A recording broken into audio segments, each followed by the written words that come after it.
The snow fell softly, blanketing the world in a hush. Christmas Eve had arrived, but an unsettling feeling hung in the air. This was not the peace of a silent night. It was the quiet before a storm. Across the globe, the guardians of Christmas felt a shift. Jack Frost paused, his breath catching in the frosty air. In the North Pole, Kris Kringle felt a chill travel down his beard. Something was wrong. This was a call to arms.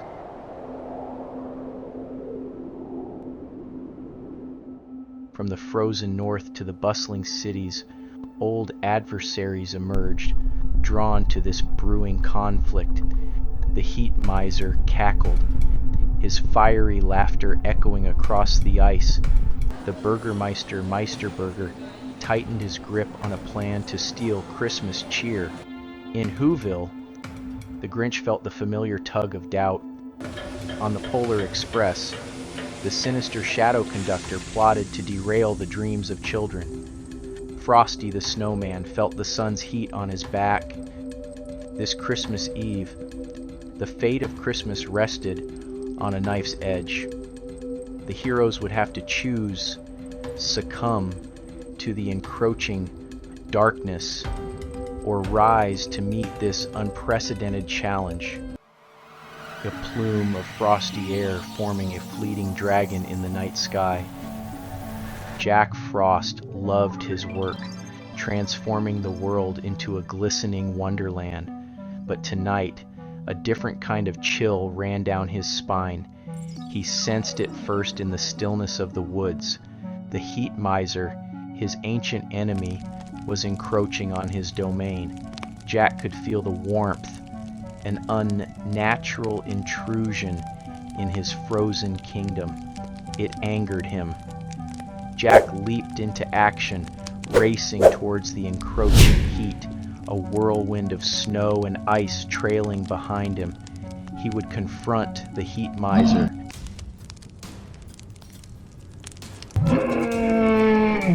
The air grew heavy, thick with humidity and the smell of burning pine. As Jack reached the edge of the forest, the sight that greeted him made his heart sink. The heat miser was systematically destroying everything Jack held dear. With a flick of his fiery wrist, he unleashed a wave of heat so intense it melted the snow around Jack's feet. The battle had begun.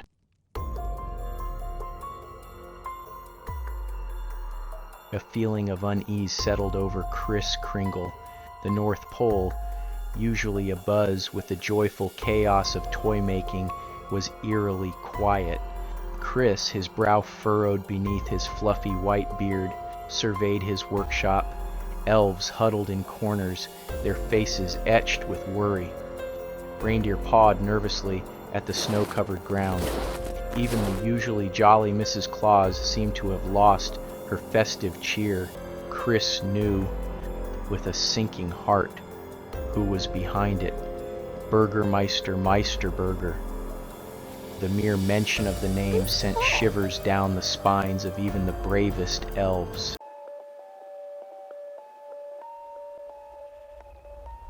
A sudden crash echoed through the workshop. The elves gasped as the massive oak doors burst open. A wall of icy wind and swirling snow heralded the arrival of Burgermeister Meisterburger. Meisterburger's voice boomed through the workshop. Your reign of sugary sweetness ends tonight. His jovial demeanor replaced by a steely resolve stepped forward. He would not let this Grinch-like tyrant destroy Christmas. Not tonight, not ever. High above the world on a mountain peak, shrouded in swirling snow, a legend stirred. The abominable snowman known as Bumble stretched his massive arms. He loved the solitude of his icy domain, but tonight Even the thin air crackled with tension. His old nemesis, the Mountain Lion King, was on the prowl. Bumble lumbered out of his ice cave, his keen eyes scanning the snow-covered slopes. A low growl echoed across the mountaintop. There, perched on a rocky crag, stood the Mountain Lion King. His eyes, two burning embers, locked onto Bumble. He let out a roar that shook the very mountain to its core. Bumble stood his ground. He wasn't afraid. He met the Mountain Lion King's gaze, his own blue eyes unwavering. This was his home. The Mountain Lion King sprang, a blur of tawny muscle and razor-sharp claws. Bumble roared and swiped at the attacking cat with a massive paw. They clashed on the mountaintop, two titans locked in a primal struggle. Snow swirled around them, whipped into a frenzy by their fury.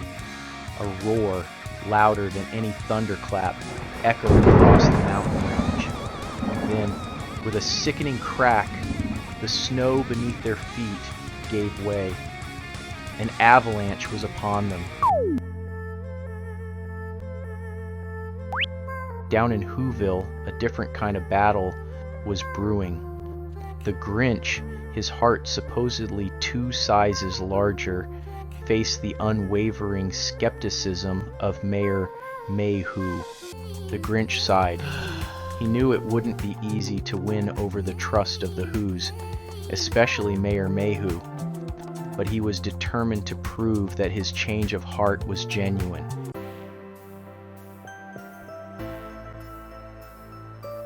Mayor Mayhew declared, "If you truly wish to redeem yourself, you must prove your sincerity."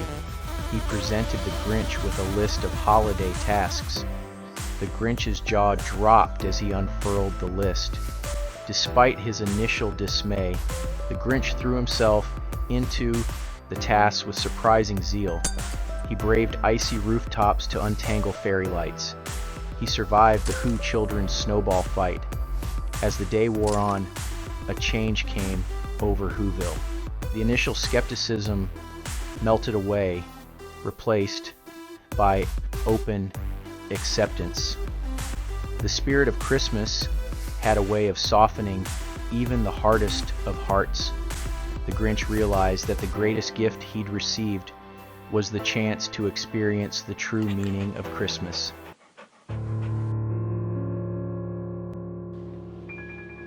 The Polar Express roared through the wintry landscape. Inside, children's laughter echoed through the carriages. At the helm stood the conductor, his eyes twinkling with magic. But on this night, the familiar sound of the train's whistle carried a hint of unease. The conductor felt it, a chill, a presence, something not quite right. He peered out into the swirling snow, his eyes searching the darkness ahead. Then he saw it, a flicker of darkness, a fleeting silhouette against the snow-covered landscape. It was gone as quickly as it had appeared, but the conductor knew what he had seen, the Shadow Conductor. The Shadow Conductor was a creature of doubt, a manifestation of every child's fear that the magic of Christmas wasn't real. He haunted the rails, seeking to extinguish the light and joy of the Polar Express. The conductor felt a surge of protectiveness for his young passengers. He wouldn't let the Shadow Conductor derail their journey. He gripped the whistle cord and issued a challenge to the encroaching darkness. The Shadow Conductor materialized beside the tracks, his form solidifying from the swirling snow. The duel had begun. It wasn't a battle of brute force, but of wills, of the very essence of belief. The conductor's whistle blasts were filled with the warmth of the season, the joy of childhood, the unwavering belief in the magic of Christmas. The Shadow Conductor countered with notes of doubt and cynicism. The fate of their journey, their belief in the impossible, hung in the balance. Frosty, the Snowman, A jolly smile plastered on his coal-black face, felt a tremor of fear. It was something far more insidious, a threat that struck at the very core of his being. The sun. He had to get to shade, and quickly. The children, oblivious to Frosty's plight, squealed with delight and took off running. The forest floor, a mosaic of shadows and sunlight, offered little respite. The sun, a relentless eye in the sky, seemed to pierce through even the densest foliage. He had to keep going, for the children. They were huddled beneath a giant oak, its branches forming a protective canopy. He wouldn't let the sun, no matter how powerful, steal their happiness. The children, their faith in Frosty unwavering, erupted in cheers. And as Frosty watched them play, he knew he'd do anything to protect their innocence. Meanwhile, the fire in the hearth sputtered, casting flickering shadows across Scrooge's dimly lit room. He sat alone, clutching a blanket around his frail shoulders. A new chill snaked its way down his spine. He wasn't alone. The air grew heavy, the silence thick with an unseen presence. The ghost of Christmas yet to come. This time the ghost radiated a palpable menace.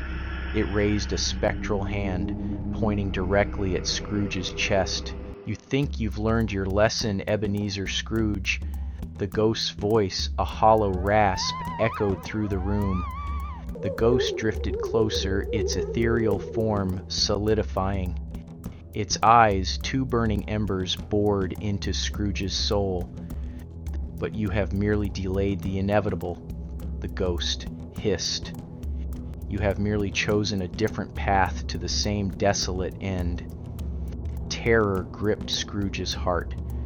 The ghost let out a chilling laugh. "Come, Ebenezer," it beckoned. "Let me show you the true cost of your choices." The air crackled with magical tension, sending shivers down the spine. The Nutcracker stood guard at the Sugar Plum Fairy's palace. His sword, a sliver of moonlight, was drawn. He was no longer a mere toy. He was a warrior, facing his greatest challenge. The Mouse King had returned, leading his army of rodents through the shadows. They swarmed across the landscape. The Nutcracker stood firm, ready to defend the kingdom. The Mouse King, perched atop a tower of stolen sugar cubes, let out a screech that shattered the fragile peace. His voice, a grating rasp, echoed across the battlefield. "Nutcracker, you cannot defeat me. Your time is over." The Nutcracker tightened his grip on his sword. "We shall see, Mouse King." With a roar, the Mouse King charged, his tiny claws bared. The Nutcracker met his attack with a swift parry.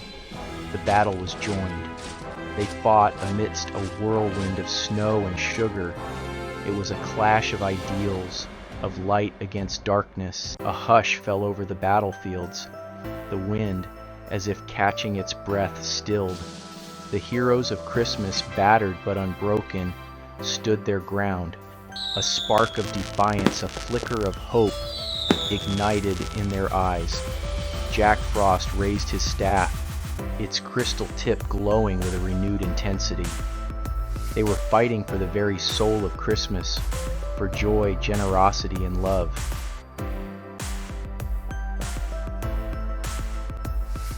The final battle was swift, decisive, and inevitable. The villains, fueled by greed, found themselves outmatched by the Christmas spirit.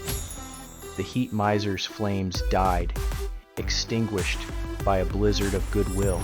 And as the heroes gathered beneath a giant Christmas tree, they knew Christmas had been saved. The spirit of Christmas, an enduring beacon of hope, would continue to shine